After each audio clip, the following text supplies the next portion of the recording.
With the abnormally large amount of snow this winter, Iowa naturalists are concerned about the health of the state's pheasant population. Pheasant with a standard deviation of 0.85 pounds. That's our benchmark we're compare it back to. We want to see if the pheasant population has changed from that. So we take a random sample of 50 pheasants across the state of Iowa, and we find an average of 3.9 pounds. Does this sample data suggest that the average weight of an Iowa pheasant has fallen at a significance level of 1%? So let's run through some of this and outline what we've been given. In previous years, a pheasant weighed an average of 4.1 pounds. View. That's our benchmark. We take a sample and compare it back to the population average that we've been given. Standard deviation of 0.85 pounds. How can I label that? Sigma. Which is why, in a second,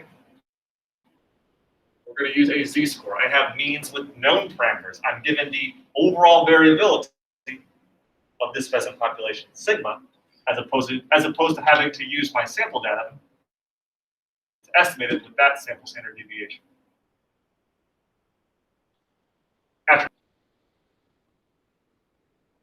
We want to see if they find an average weight of 3.9 pounds. So that would be the sample average. What notation?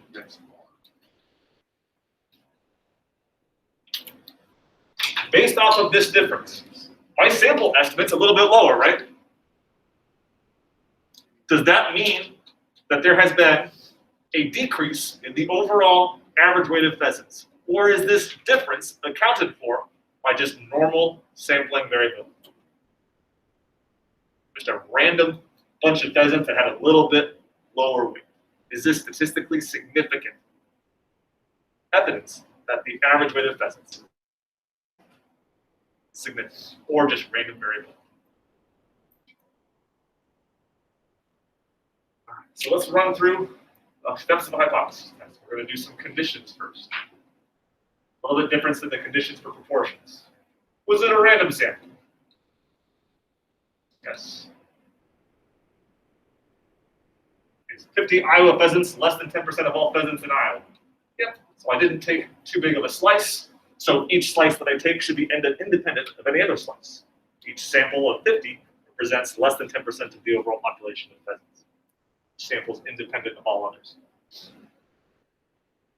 What else? This next one's a little bit different.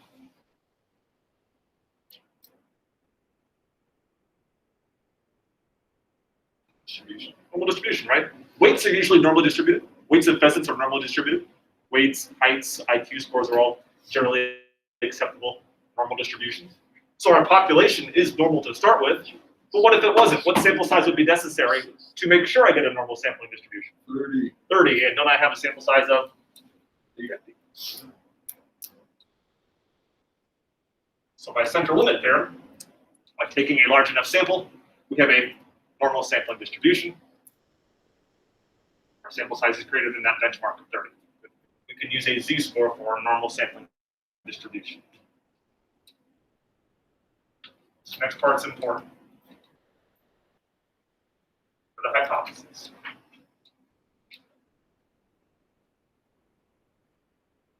Talk about means. Frame it in terms of the parameter mu.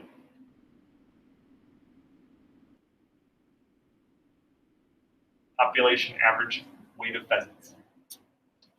Let's assume it's the same as our benchmark.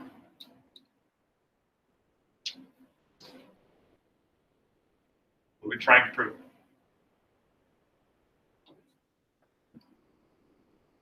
That it has fallen, right? I want to see if the winter with cold temps and lots of snow maybe hurt the pheasant and their population. They're not doing quite so hot. They're a little bit less healthy, lower weights. So less than 4.1 pounds.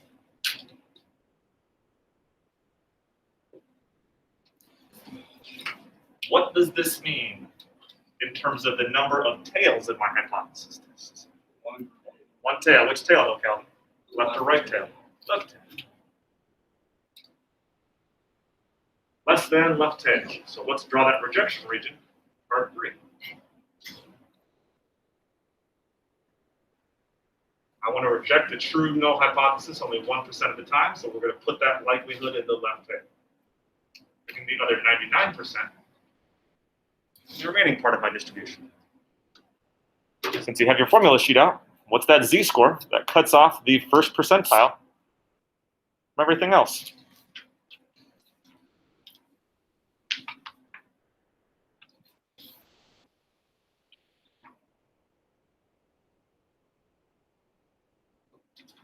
Tail, so it's negative 232.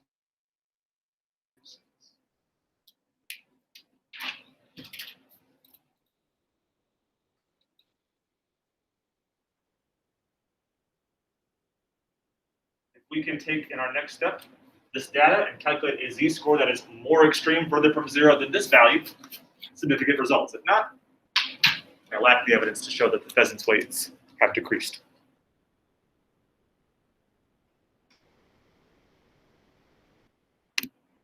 For means with known parameters sigma, we need this formula here. The z-test for means with known parameters.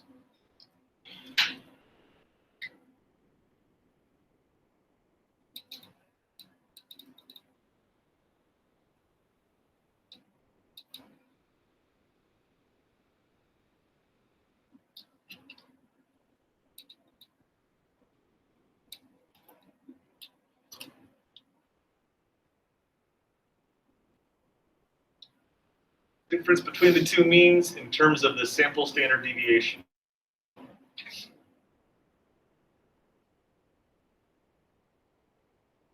It's 4.1 divided by 0.85 to the square root of 50.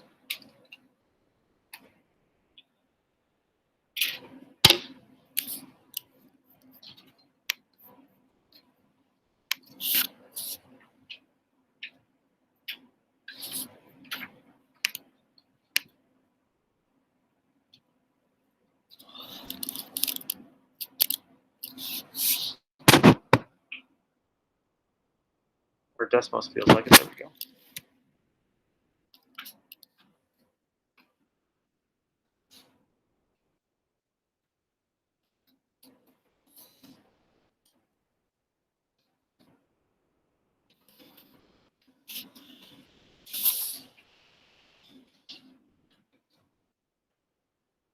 The z-score of about negative 1.66.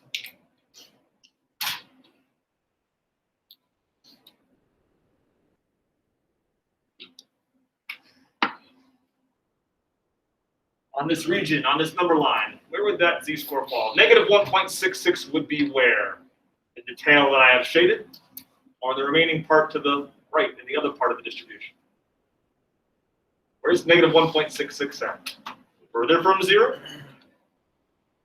Closer to 0. Closer. It should be in the unshaded portion. So based off of that test statistic, compared back to our critical score of negative 2.326, what should the decision be? To reject. We could also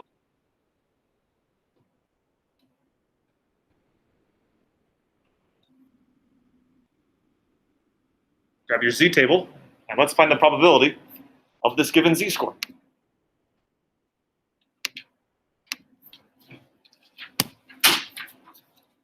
While you're getting your z-table out, do I want the right part of the distribution that I look up? The right part or the left part? Right or left? Do I have to subtract from one or not? No. Oh, we're going to look up the right tail. I want more extreme to the, I said right, the left tail. We're going to look up more extreme to the left. This is a left tail hypothesis test. My alternative hypothesis said less than, so I look up the left tail on my z-table from this z-score. It's going to be negative 1.66. See here, 0, 1, 2, 3, 4, 5, 6, 0485. Gesundheit.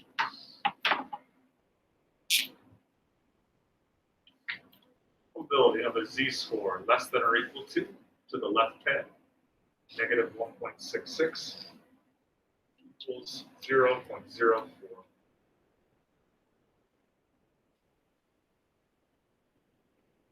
We spent some time earlier this week talking about a p-value. A p-value is an important part of every single hypothesis test we're going to do the rest of the semester. So what does it mean? What is the definition of a p-value when it comes to hypothesis testing? Probability, so obviously P is for probability. Probability of what?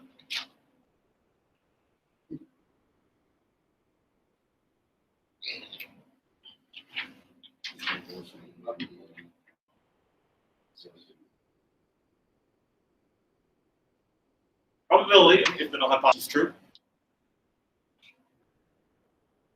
Probability is extremely hard. We're getting closer.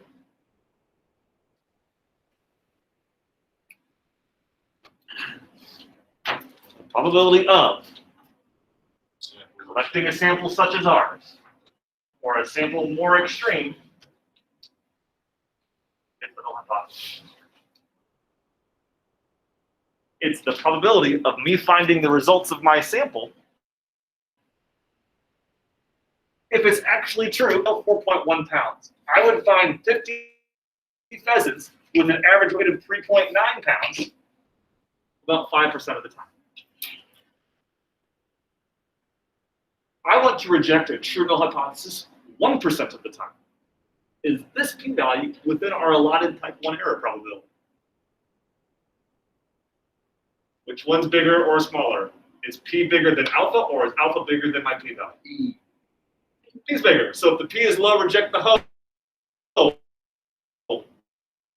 That doesn't apply here. So if I reject the hypothesis, there's about a 5% chance that I'm wrong. I want to be wrong 1% of the time, so we don't fall within that allotted error. We have to fail to reject.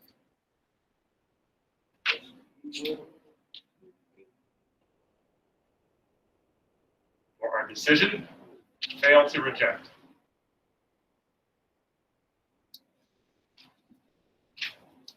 Same decision here, right?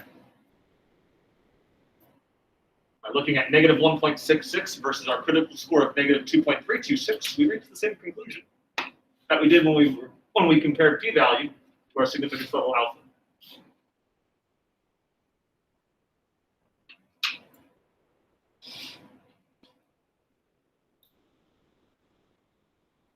Everyone write your conclusion down. I'm not going to say it. Write the conclusion. Write the conclusion in context of these pheasants. What does this mean when we fail to reject the null hypothesis?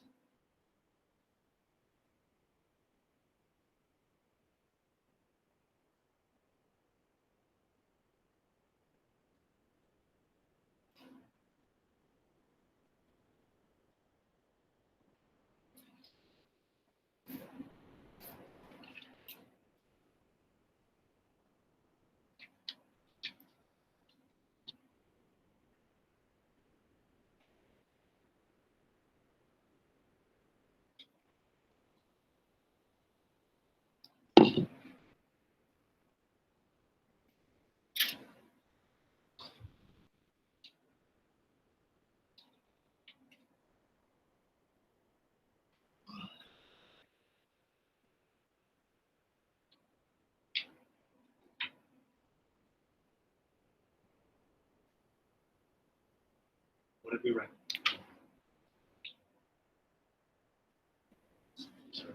Insufficient evidence. I would say insufficient evidence to do what?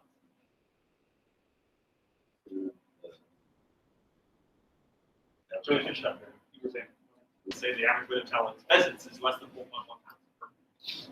You're right, I don't want you to write. Conclusion. Iowa pheasants still weigh 4.1 pounds. That's not the conclusion here. We're not trying to prove that. We're trying to prove this. We lack the evidence to do it. You saying that Iowa pheasants still weigh 4.1 pounds is like the jury coming back with the verdict of innocent. We find the defendant innocent. It's not how jury trials work. Either Find the defendant guilty. We had sufficient evidence to show them he's guilty, or not guilty. We lack sufficient evidence to prove them guilty. In our case, we found them not guilty. We didn't do our job as a prosecution. We didn't present enough evidence to convict. Lack evidence to suggest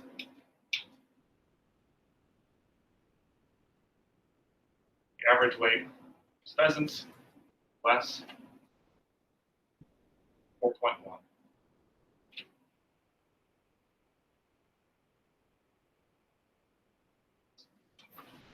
And he's just accounted for by normal sampling variability. I just found 50 pheasants and their weight was 3.9 by a random chance. Next week, we're going to do a test on confidence intervals to reassess standard 19. Why don't you find a confidence interval at the 99th percentile for the weights of these pheasants? Create an interval estimate where we are 99% certain we've captured the average weight of an Iowa pheasant after this winter.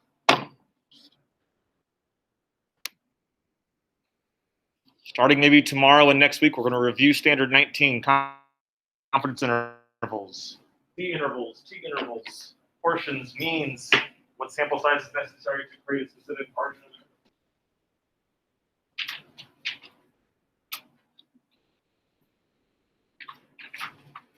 Why don't you write a confidence interval for 99% certainty of an Iowa pheasant average weight? On your formula sheet, flip over to the front side. There's all the confidence interval formulas. Which one do you want to use? The what? Confidence interval for bids, UVEX with the Z. X bar plus or minus the mo. We take a sample estimate. I want to add and subtract the maximum difference between my estimate and the actual weight, called the margin of error. X bar plus or minus the mo. How many standard deviations? I'm sure a certain part of the distribution.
What's the z-score we need here?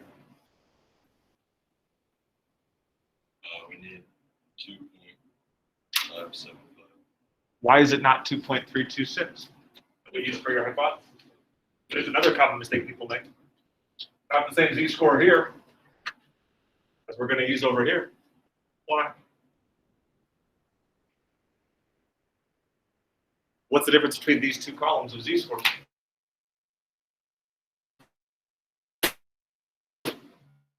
That's when you're thinking confidence Right and the left. That still leaves some error within the two tails on the left and the right side. My hypothesis test, I just stacked all the error on the left. CI's, confidence intervals, are always two-tailed. That's why they put the CI labels with the two-tailed z-scores. 3.9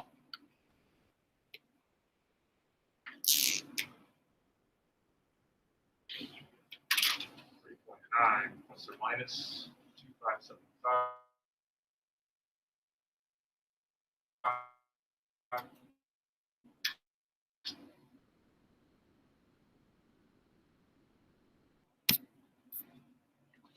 We need to do some t-intervals. for some review. We've done Z intervals yesterday and today.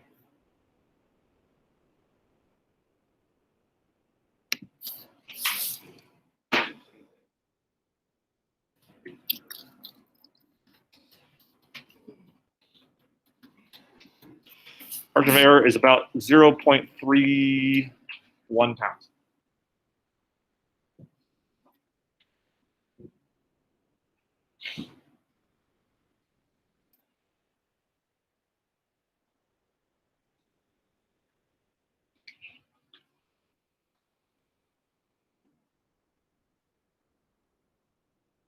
My sample estimate from the 50 pheasants of 3.9 pound average weight is no more than 0.31 pounds away from the true average weight of the Iowa pheasants after this winter.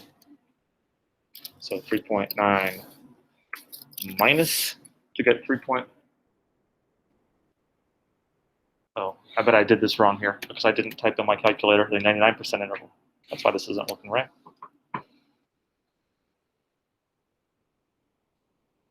Z interval at the 99th percentile.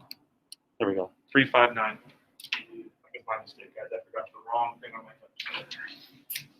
This more right now, 359 and 421.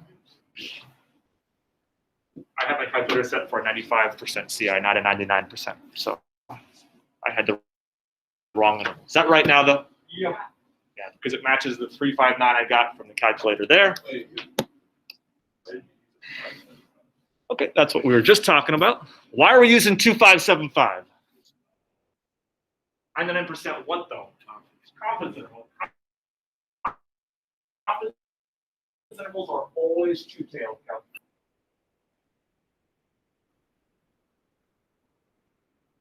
I take a sample and find the average. Call it X bar. I add on some margin of error.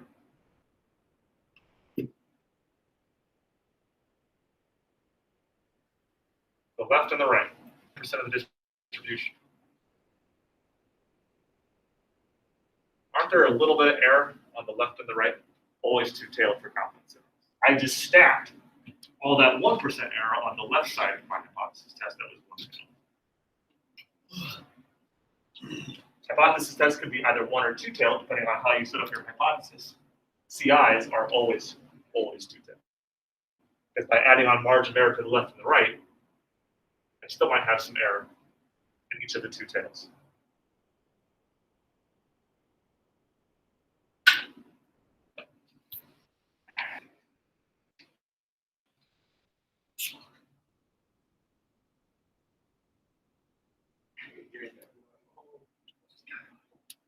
I'm 99% certain that the average weight of a pheasant is between 3.59 and 4.21 pounds.